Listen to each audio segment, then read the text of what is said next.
You're listening to Historical Perspectives with Mr. Mull. Learn about life by looking at our history. Teachers, for more information about historical perspectives, search Mr. Mull's Marketplace on Teachers Pay Teachers or at mrmaltmarketplace.com. Happy learning!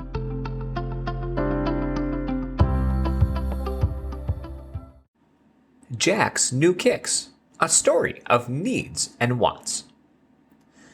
Jack took a deep breath to focus. A Sharpie is permanent, and if he made one mistake, his white shoes would be ruined. For days, he practiced drawing the Nike swoosh over and over so it would be perfect. Mom let him use leftover white paint to clean up the secondhand shoes. That made them look clean, but they still didn't look like the shoes everyone else was wearing at school. Jack's mom refused to pay extra for brand names. She was saving money for a family vacation next summer and said every penny counts, more times than Jack could count. He admitted that the shoes had excellent grip, and they helped him pivot and stop on the basketball court down the street. After one more deep breath, he began to draw on the second shoe. His best friend said yesterday that no one would be able to tell the Sharpie logo from the real logo because Jack's feet were never still. It took about 20 minutes to fill in the logo, so none of the white showed through. He set it down and backed up to look at it. It looked great, but he felt an undercurrent of sadness because he didn't have real Nike shoes. Just then, the family's new puppy ran into his room.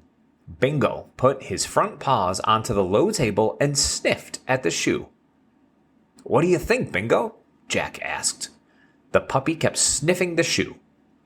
Jack picked up the second shoe, feeling more confident, and began to draw the swoosh. His face was close to the shoe as he worked slowly and precisely. Bingo started to nibble the first shoe and knocked it into Jack's drawing hand. The Sharpie slid across the second shoe all the way to the heel. Jack screamed at Bingo and then sat on the floor and cried. When his mom came running into the room, Bingo was gone, and Jack's face was red with anger. "My shoes are ruined," he yelled at his mom. "Why won't you buy me the shoes I need?" "I'm sorry your logo got messed up," she said as she picked up the first shoe. "Wow, this one is amazing. I thought maybe you spent your own money on real Nikes." "Really, Mom?" Jack said, wiping tears from his face as he walked to her. "Really, sweetie," Mom said proudly. "I mean, this would fool anybody." "But this one is ruined," he said, holding up the second shoe with the mistake. Mom grabbed hand sanitizer and a tissue and wiped off the Sharpie mistake, saying, "You were drawing on the paint, so I figured this would take it off," and it did. Jack was relieved and thanked her more times than she could count. "Did you really think I spent my own money on Nike shoes? They do look real, but I would be surprised if you bought a pair because you're still saving for that longboard, right?" she asked. He smiled at her as he realized what she was saying. "Yeah, Mom, we're both saving for what we want. I get it." They hugged. "We are mighty money magnets."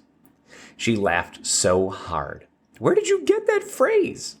"I just made it up," he said proudly. "Now, I gotta focus to get this shoe as good as the first one." He opened the Sharpie again and took a deep breath.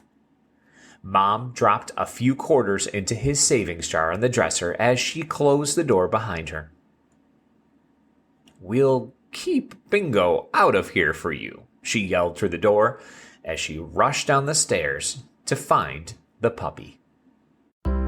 Thanks for listening to this Historical Perspective. If you enjoyed this episode, be sure to subscribe. Also, search for Historical Perspectives on Teachers Pay Teachers to learn more about other topics, such as the Golden Gate Bridge, Henry Ford, schools in the early 1900s, and so much more. Happy learning!